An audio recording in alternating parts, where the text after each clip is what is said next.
The house that JT built was strangely beautiful. He had fitted the window pane to the back of the stove, and when the door at the front was closed, the cat was protected from the wind. An umbrella kept the snow from falling in from above, but allowed air to circulate.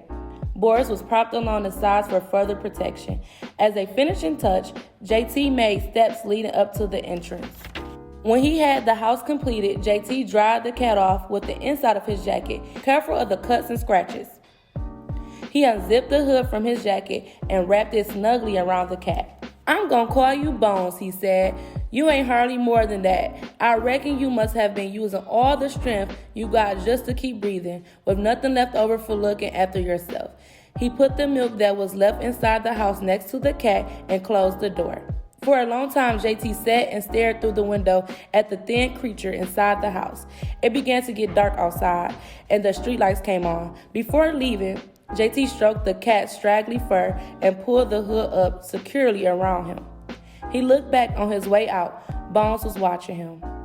When JT reached the door to his apartment, he heard voices from inside. He remembered that he was supposed to have met his grandmother at the bus station.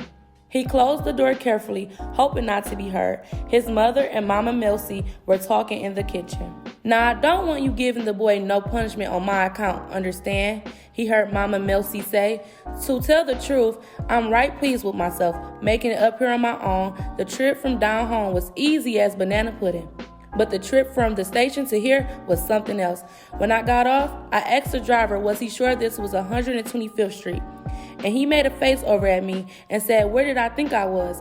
I said, oh, excuse me. I thought we might have landed on the base of Tranquility by mistake." Mama Milsey chuckled warmly as she ended her story. His mother laughed too.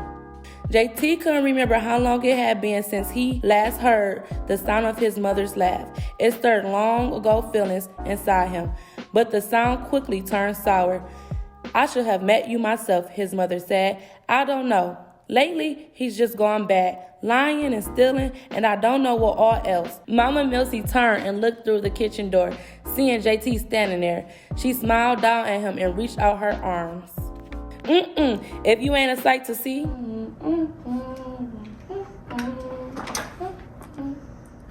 "Oh, I didn't see you there. Well, I'm Miss Destiny, and since you're here, why don't we recap what we just read?"